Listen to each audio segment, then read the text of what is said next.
I like to tell people, when you wake up in the morning, do you think about what you're going to get, all the accomplishments you're going to have personally, or the money you're going to make? Or when you wake up, are you thinking about the other people that you're going to pour into, that you're going to help be successful, that you're going to take care of and provide value to? Is it about you or is it about others? If it's about others, you're probably spiritually stronger than most. If it's about you, you got some work to do.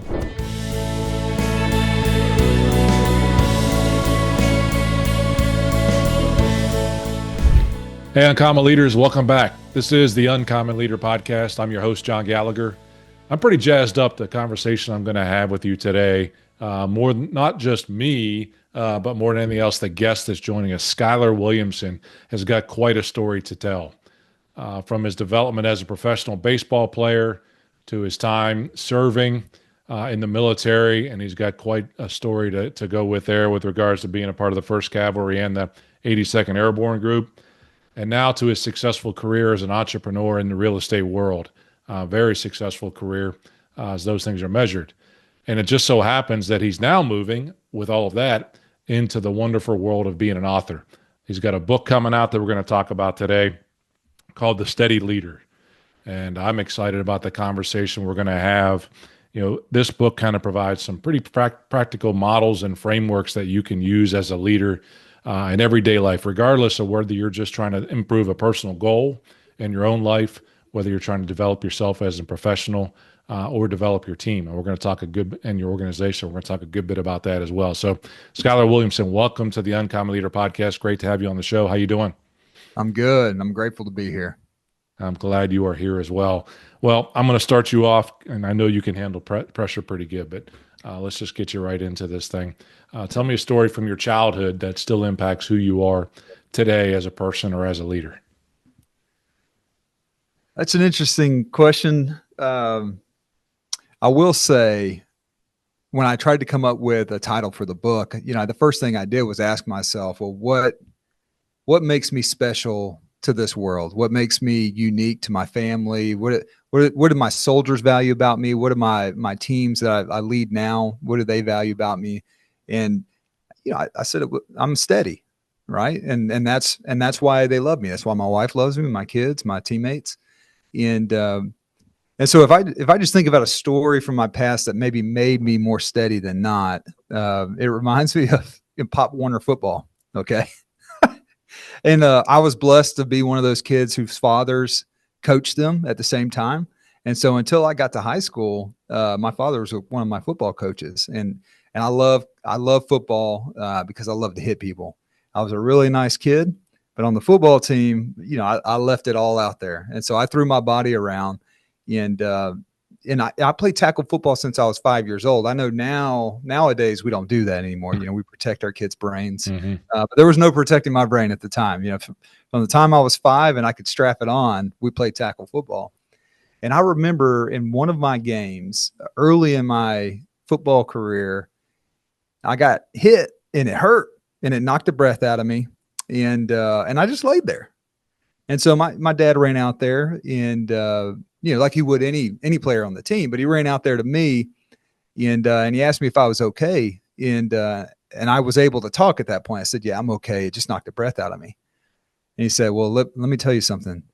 There's the difference between being hurt and injured.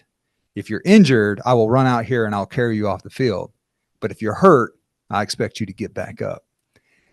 And, it might be a little tough, for a young boy. But man, there's so much wisdom in that lesson there.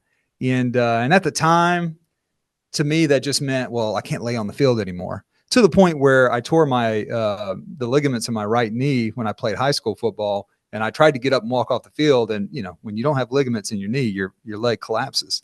But I was going to walk off the field because I had that hurt or injured mentality. But man, as I look back at that lesson as an adult now with some dirt underneath my fingernails, there's so much wisdom in that. A lot of times we're hurt and we can keep going. Sometimes we're injured and that's when we need support. But knowing the difference between those two things, I'll never forget that lesson. Such a simple moment in time on a Pop Warner football team, and yet I carry it to this day. Love that. And I think you can understand that, right? Like when people say, hey, I just can't get this done. And to your point is, are you not able to do that? Yeah. Or, you frankly, do you just not have it inside of you to get it done? Yeah. Yeah. I Yeah. could imagine you've seen a bunch of that. I mean, again, especially a successful athletic career like you have. So, you talked about football. You also had a successful career in baseball and end up getting drafted, I believe, into the Tigers organization, right? That's right. And Yeah. spending some time there. And whether that was changed in terms of ultimately going to West Point may have been a difference. But yeah, those things are in the world of sports. You got to learn the difference between whether or not you are actually injured Yeah. or you're just feeling some pain. Yeah. And that is a great message that to go on. And you talked about it being steady. You talked about that word being steady. I mean, that's the title of your book, The Steady Leader. Now, Yep. the steady in terms of what you're saying in the subtitle talks about how to deal with chaos in Yeah. a much better way. So that's the steady side, is that being someone who can be steady in a time of chaos that you're looking for, not Yep. just this calm and leader who never changes. Look, Yep. I read the introduction to your book, and I got to tell you, I'd love you to share as much of that story with regards to steady and what that meant to you when you were serving our country. Thank you so much for your service Yeah. in either Iraq or Afghanistan when you encountered something pretty traumatic that led to either pain or injury. Can you tell us a little bit about that Yeah. story? I'll share that first story, and it was in Iraq, although I did serve in Afghanistan too. So I had the opportunity to experience both wars during my time in service. But yeah, listen, this story will sound unique, but it wasn't all that unique. We experience this stuff on a daily basis, but you got to start your book somewhere. And to give you the short version of it, we were in Iraq, and one of my sister platoons, the platoon closest to us, that was operating in the operating environment at the time, got into a very major fight, and they had casualties. And so, U.S. Army, when one of your sister platoons is under attack, you maneuver to go support them in that attack, especially if U.S. soldiers are injured or killed. And so we started moving. I was the closest one there. We weren't going to wait on helicopters or someone else to go help them out. I wasn't going to wait for my commander to tell me to go that direction. We started moving there, and I let everyone know we were going. And one of my soldiers said, well, what route are we taking? And there was a safe route that would take longer to get there. And then there was a quick route, which we had never taken up until that point because it was so unsafe. It was an off ramp that funneled your movement down to a single lane road, and there was just nowhere to go. And so if the enemy wanted to target you, it would be very easy for them to do that because you were all in line and there was only one place to go. Otherwise, you fell off the off ramp. And so we took that route because, again, soldiers were hurt, and and I would want someone to get to me as fast as possible if I had soldiers hurt. And so we went on that off ramp. And as you can expect, the enemy blew a large improvised explosive device, and it hit my vehicle head on. And, I can't tell you that I passed out. All I can tell you was there was a moment in time where I just snapped to. And the vehicle was full of dust, couldn't see. And what that means is, the bomb was actually able to penetrate the vehicle, right? Otherwise, there wouldn't be dust in it. Mm-hmm. My driver was trying to get the truck cranked. The truck was completely disabled, but he was trying to get it cranked so we can move out of the kill zone. My gunner, who sat in the turret of the vehicle, was completely knocked out. And the two guys in the back who were riding with us, my two soldiers with me in the truck there in the back that dismounted with me, both were screaming because they had shrapnel hit them. So essentially, and then the door blew into my leg and fractured my shin there. Okay. So my side of the vehicle took the direct hit and it blew the door into my leg. And so everybody in the LT's truck was injured in some way. We were all quote casualties, just at different degrees. Right. And, even though it was my vehicle that was hit, and even though every one of us were hurt, my unit looked to me to make the next decision. And we were all kind of sitting out. Listen, every single vehicle was disabled from that bomb. It was a large bomb. There was a lot of chaos. Everyone was trying to take care of the soldiers in their vehicle. And yet, everybody was waiting for me to make a call. And, and we got out of that, right? But I think that's the point, is chaos is going to find you. We were the most elite platoon in my battalion. In fact, I didn't even have a company commander because the battalion commander moved me around to wherever the battalion's main effort was. So we were that good. He put us where he needed us most. So we were the best platoon. And chaos found us, right? We were humbled in that moment because, we did something we shouldn't have. We went a route that we should have never went. But we were doing it for a right reason. But nonetheless, it found us.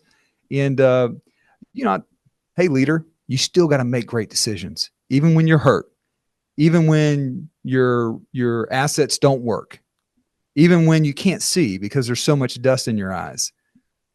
You still got to make a call. They were waiting on me to make a call. And I just think I think it's going to find us. Obviously, it isn't all going to be combat for everybody, but that's the start of the book is, hey, look, chaos is going to find you. You still have to lead. And when you lead, you don't want to be the person reacting. You want to be responding to every situation. And if you're going to respond, that means you put some thought into it. And to me, the best way to bring clarity to the chaos is to leverage thinking the most effective way. And I think that that's through models. So I walk around this earth all day long looking for models to implement in my business and my personal life as a father, as a husband. I'm looking for models everywhere because I know that if it's chaotic and I start with a model where I'm 80% of the way there, then if I want to be creative, I can be creative on top of that, but I'm going to be successful just with the model alone. And I just try to share that in the book, that your job as a leader is to think so that you can respond. And the best way to do that is through models. Love that. Oh my goodness. First, I love the story. And again, to have that model ready to go, to be seen as that leader at that time, Skyler, once again, I don't know that I can even half imagine what that was like in the time that you were there. So again, thank you. And I'm sure that your team members, thank you for that. Before we jump into kind of that framework talk with inside of your book, because it takes a special kind of leader. And if you've got, I think about that, if you've got the models in place, those are the things you don't have to think of. Like, you want to wipe out the things you don't want to think about so that when you do get in a chaotic or in a tough situation, those are the times you really get paid to make the money and make the good decisions in a timely fashion. Could be a surgeon that's, working on somebody who was injured in the field like that. And, they are really, we want to make sure we have all the equipment that we need in the same place and they can look for it all the time. It's in the same room and all those things where the model is done and we do the surgery a certain way so that when things go wrong, you got time to think and you don't have to worry about the many basic things. I think that's so powerful. Yeah. When you see now in your leadership space now, and again, this could go back into your days on the football team or, the baseball team, in the military, or now in the successful real estate world that you're in, and those that you're leading, when you see those that don't have the models that end up in chaos, what are some of the weaknesses that prevent them from, at least even trying to identify what those models are? What are the things that they're missing? Yeah. Honestly, John, and I think you'll, just by your profession, I think you'll be able to validate this right away. Most leaders in business have forgotten to lead themselves first. Now, they've got every good intention in the world, and they're reading these business books and they're giving all the effort that they can at work to lead their team the best they can. But man, you got to lead yourself first before you deserve to lead your team. And then you got to lead your team well before you deserve to lead your business. And it has to be in that order, and it has to always happen.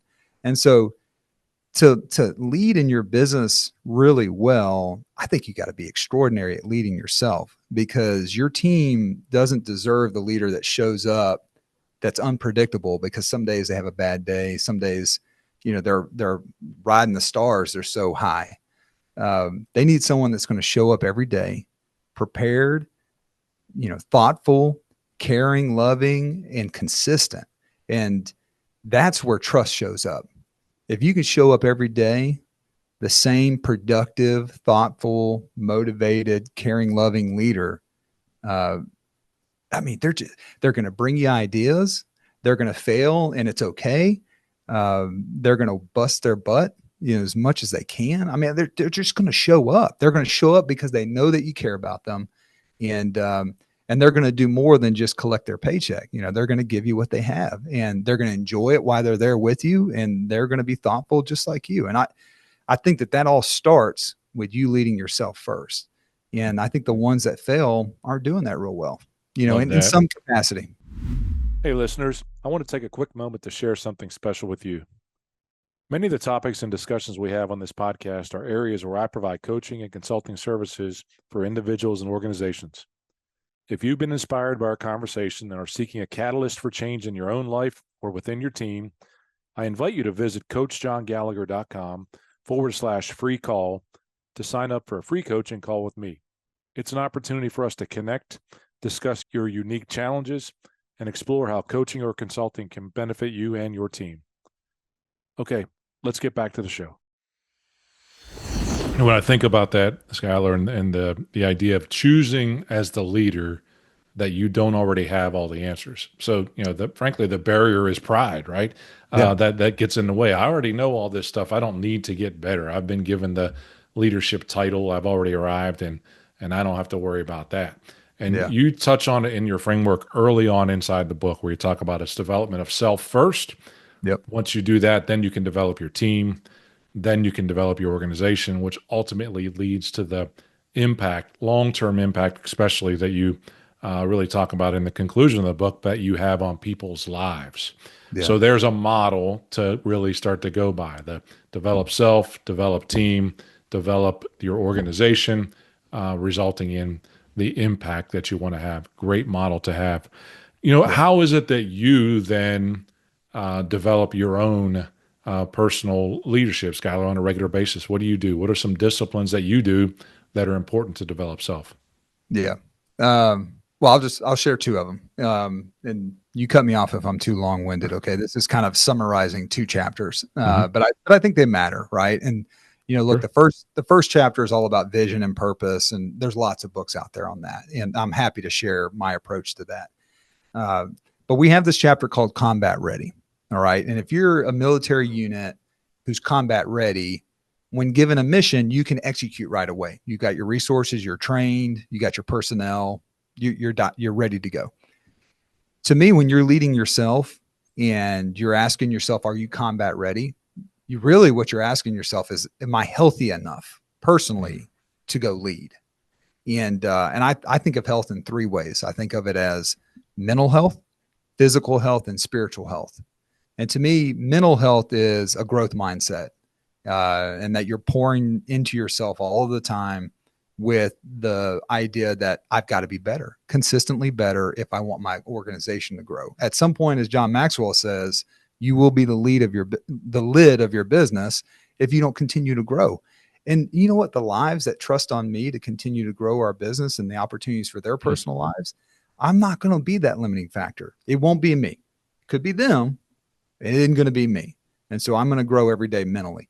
Physically, I love, so I just finished up a book, Discipline is Destiny by Ryan Holiday. And I love his thought process or stoicism around your body and your physical health. Are you telling your body what to do, or is it telling you what to do? I think, is your body an asset or is it a liability? When you say, John, I've got a deadline coming and today's going to be a 10-hour day, not an 8-hour day. I mean, are you going to be able to do it with as much intensity as it would have been an 8-hour day? Are you getting your body up every morning and telling it it's going to work out? Or is your body telling you, just lay in bed a little bit longer? You don't need to work out today. Right. So that's the physical health. And then the spiritual health is, I like to tell people, when you wake up in the morning, do you think about what you're going to get? All the accomplishments you're going to have personally, or the money you're going to make? Or when you wake up, are you thinking about the other people that you're going to pour into, that you're going to help be successful, that you're going to take care of and provide value to? Is it about you, or is it about others? If it's about others, you're probably spiritually stronger than most. If it's about you, you got some work to do. And leaders have to make decisions free of the worldly pressure. And the only way to truly be free of worldly pressure on your decisions is to have great spiritual strength. All right. So that, to me, that's being combat ready. The other thing is just energy, right? On a daily basis, leaders got to bring great energy to their organizations, and it's contagious. And so to me, that starts with a morning routine. I credit Hal Elrod with the Miracle Morning as a great example, a model to start with in the morning. Kind of starts the night before, right? You got to get enough sleep. That's right. But then, I wake up in the morning, and at the hour I wake up, no normal human being can operate without coffee. So I'll have a cup of coffee. But I love to read the Bible. And then I'll have some prayer time after that. Then I'll read a business book, and I'll journal kind of what I took away in the chapter or two that I read. I actually posted on social media just so people can get the cliff notes. After that, I go exercise. I push weights. I don't do cardio or anything like that. I just lift weights at this point in my life. And while I'm lifting weights, I'm listening to worship music again, just kind of like filling my mind with gratitude and freedom. Right. And then when I'm done with that, I pray one more time, just again, a gratitude prayer. And then I go wake my kids up because I got to take my kids to school. And it's my first opportunity, John, to pour energy into someone else, right? And I'm very thoughtful about it. When I walk into my son's room, I've got an 11-year-old daughter. She's a little bit harder to wake up these days. So I start with my younger one, my son, who just jumps out of bed. And I wake him up and I say, "Hey, dude." And my son's hilarious. He repeats back what you say to him because he thinks it's polite. And I'm just like, "Hey, I've been missing you, man." And he goes, "I miss you too, Dad." And then I say, "Man, I'm just so proud of you. You know that?" He's like, "Yeah, Dad, I'm proud of you too." And I go, "Today's going to be an awesome day. You ready to get after it?" And he's like, "Let's go." And so, right away, my first employee, my first teammate, my son. That's right. I tell him that his daddy misses him. I've been thinking about him all morning. I tell him I'm proud of him so he can be proud of himself. And I tell him it's going to be a great day. When I'm giving him a choice, it's going to be a great day. And then we go get out. And then I go do the same thing with my daughter. And then I go tell my wife, I'm grateful for her. And I love her just as much as I loved her 20 years ago. And then I go to work and I'm kind of doing the same thing. This morning, I was nerding out about this brain book I'm reading right now. But when I come in excited and I'm teaching models to my team, I mean, it'd be hard for them to sit there at their desk and not smile at me. I'm nerding out in front of them. So I pour that energy into them, and then I go to my office and get after it. So I think it matters. I think bringing that energy daily matters. I think it does as well. And you touched on it. I mean, you're using that framework on a regular basis. You're developing self first, your spiritual, mental, and physical as you're going forward. I know I was reading a little bit about the four-legged stool concept that you talk about within that. And then you go develop your team. And one of those teams is your family. You're exactly right. Your son, your daughter, and with your wife as well. And that's developing your family. And then you take it into your team inside of your company as well, ultimately creating more success for your organization. I love that. I love the idea of that morning routine. I have not, Hal Elrod's book, the Miracle Morning Miracle Morning is on my reading list for this year. You mentioned John Maxwell, who's been a big influence on me, no doubt about it. That's been something that's been important to me. And you think about that, like how you choose, and you've got inside of your book, you've got a long reading list that you make suggestions to others. Who's been a mentor to you that's poured into you as the second stick, if you will, of somebody's team? So somebody else has had to do that for you. Yeah, there's a couple people.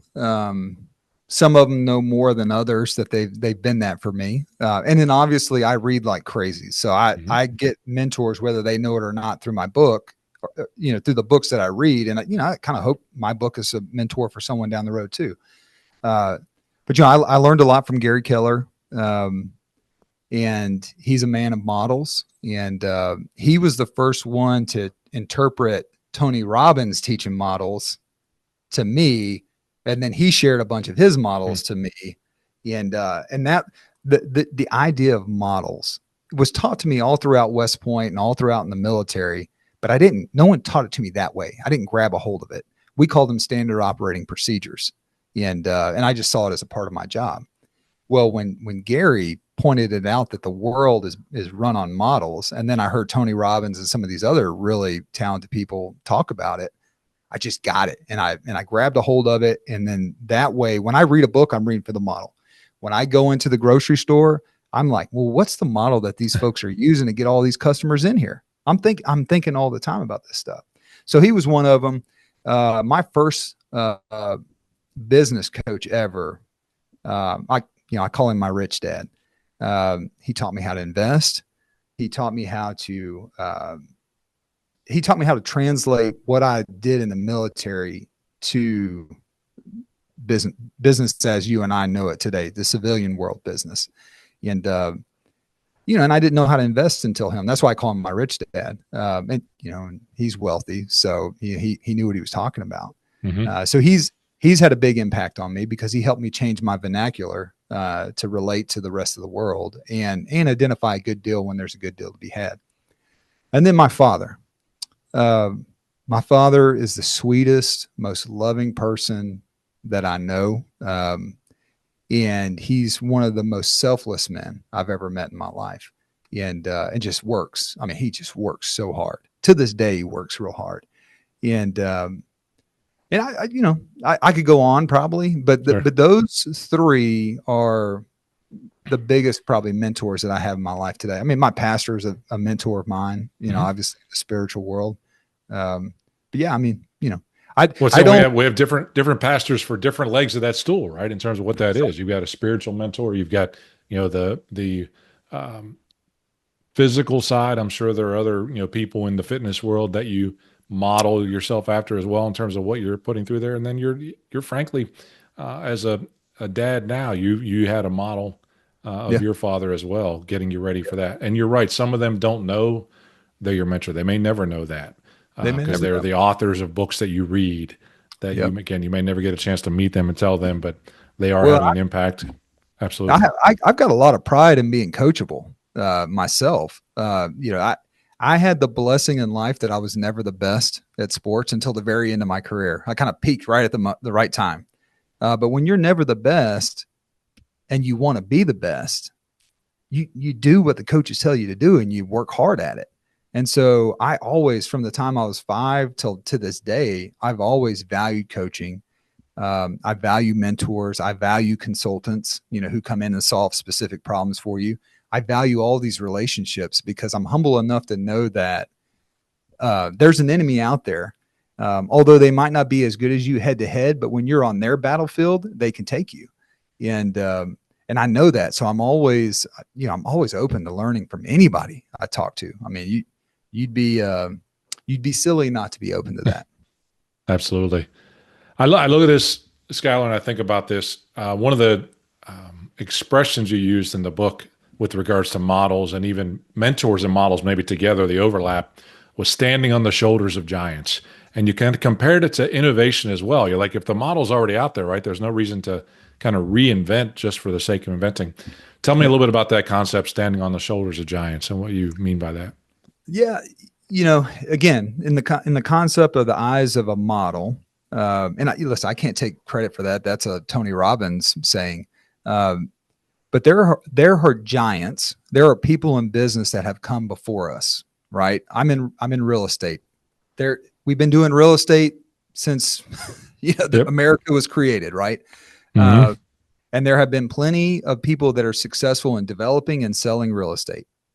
All I have to do is go find the people that were the most successful and ask myself, how did they do it?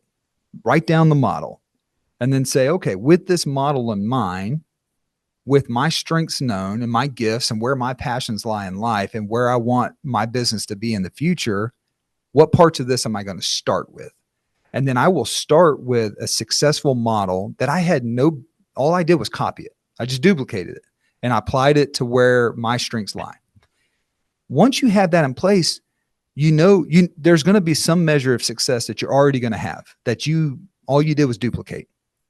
then you can bring your creative, you can bring your team's talents and ideas, then you can bring the environment that you're operating in and what opportunities you have in that environment, and then innovate on top of those models to give yourself even more of an edge. Because most people will try to create from the very beginning, and they may create a model just as good as people in the past, but more times than not, they don't, because it took some of these guys 50 years to create their model. Some people will just duplicate the models from the past, and then they'll just leave it at that, right? They'll just leave it at that, and they'll run a business based on the model they duplicated, and it's great. Very few will take a successful model from the past and then innovate it to the environment they're in, or the talents that they have, or the team that they've accumulated, and work with that. And I think that's the edge. That's how you get to the top 1%. Is not only do you implement a model that you know is successful very quickly, but then you take the time to progress consistently, right? And that's a value in my organization, is that we're always going to progress. We're not going to sit still. And I mean, I would stress you out if you came to my organization and you wanted to sit still. I would. I'm one of the nicest guys you'll ever meet, and I will stress you out if you don't want to grow. And so that's, we do that. Skyler, in the conclusion of your book, you talk about the day in the life of the steady leader. How important is it, do you think, to have a picture of what that looks like so that folks can move toward that in the day of the life? And one of the things you really finish with is that impact scenario, the impact you're having on other people's lives. But tell me about that, the day in the life of a steady leader. Yeah. I will tell you the day in the life, but it starts with your purpose. All right. To me, purpose is what gets you up out of bed. It's what you're living your life for. It's evergreen. It doesn't mean that it's not going to adjust from time to time, but today, as you see your purpose today at your point in life, it could be what drives you for the rest of your days. It really could. And that's purpose, right? I get up and I go to work every day with motivation and love and intensity, because I'm trying to accomplish this. And you're right, John, like mine is about other people. I believe a purpose is about others, not yourself. Then you have a vision, right? And I love the EOS system for vision, which is, set your 1 year, set your 3 year, set your 10 year, right? And now the model. Yeah, John, I'm a model guy. I'm hunting models. And so you've got your vision, and your vision changes. It could change every day, right? It's not as evergreen as your purpose. Your vision is to give you a direction to move in. And then you backwards plan from your vision to today, and what's that first step that you're going to take. And that's how you build your plan. All right. So with purpose, vision, and plan in mind, how are you going to operate your day? And to me, you're executing the plan that you built, thoughtfully built. But you wake up in the morning and you think about your day. You think about your week. You think about your year. You think about that 10-year goal, but you're thinking. And then, you kind of do your reading, right? You do your meditation, your breath work, you do your exercise, but you're thinking all the time. You're thinking about how your day's going to go. Like I'm a baseball guy, so I'm envisioning the at bat, right? The ball's, this one's going to be a fastball. So I'm set, I think he's going to go on the outside corner, whatever, right? Like you're envisioning your day, but you're thinking about it. And then you go to work and you hustle, you execute on the task of the day. And then you go to lunch. You know what? And at lunch, you're thinking, right? You kind of take your step back from the line and you put your thought into place. And you're thinking about it. Then you go back to work and you hustle whatever remaining time you have for the day. And then after that, you're thinking about your day. Well, what could I have done better? All right, well, what am I going to do tomorrow based on what I learned today? And then you go home and you love on your family. And then after that, you think about your family and you think about your business and your day. The key is that you not only take action, but you think. Steady leaders are always thinking, right? And we started with this, but now it looks like we're going to end with it too. You're always thinking so that you can respond. You don't want to be the leader that reacts. People don't follow those people as hard. You lose influence when you're just a reaction type person. It's because you're not thinking. If you can be the leader that's thinking all of the time, you will always be in position to be more successful than not, and people will follow that. And that's my biggest argument. Skyler, I love that. And I think you're spot on, because it is one of those last steps is after we've gone through it, let's take a look at what we've done. What could we have done better? What did we do well, and what could we have done better? And then allows you to adjust versus responding in a chaotic way. So I've been through the conclusion, and I really then just kind of come to the book test. So somebody's going to read your entire book, Skyler. They're going to then set it up on a bookshelf, just like the one that's behind me. And all they're really going to see is the binder of the book. Yeah. But when they see that binder, it's going to elicit some response, if you will. When folks have read your book and they look at it a year later, what do you want them to feel? One thing you want them to feel, and one thing you want them to do after having read your book.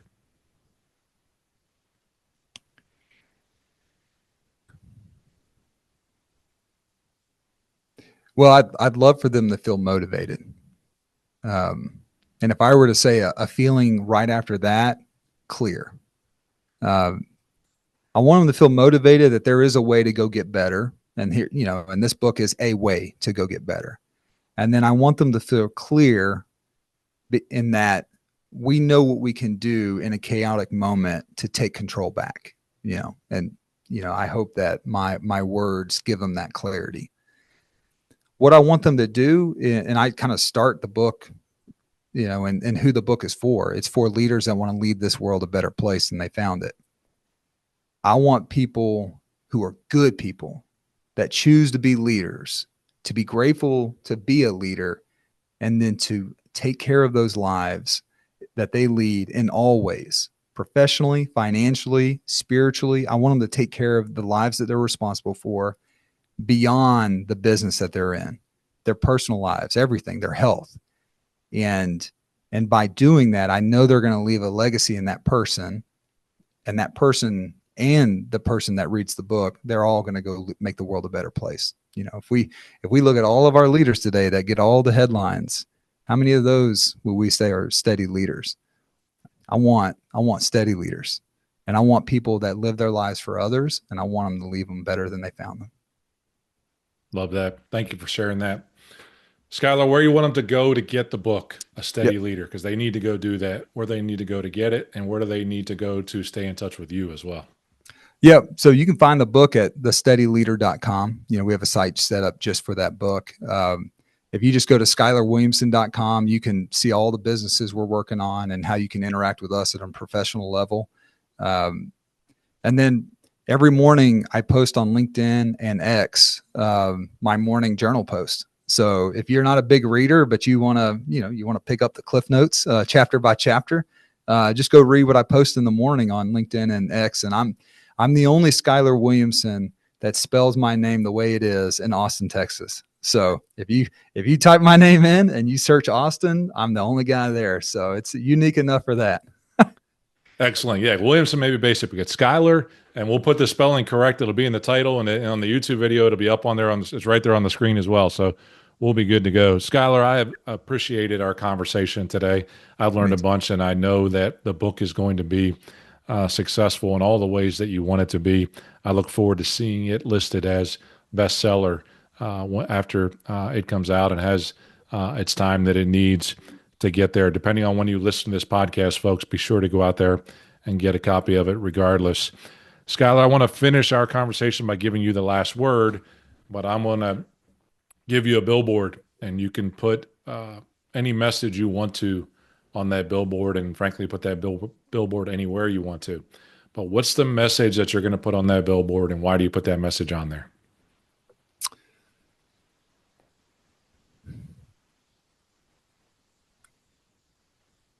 Yeah. My message on that billboard is Jesus is the most steady leader that has ever lived on this earth, and you ought to follow him. I think that is important to me because that spiritual health that I was talking about, and of all the mentors you can go follow and try to be like them, Jesus is the one. He's the one. He's the most steady leader that ever walked the earth. That's why we still talk about him all the time. And And I think there's a reason for that. And, call me or call one of your other spiritual mentors, whoever you need to call to figure out more about him. But I think that's what I would leave as the last message here. Amen. Amen. Skyler, I appreciate you adding value to the listeners of the Uncommon Leader podcast. Wish you the best, friend. God bless you. Thank you.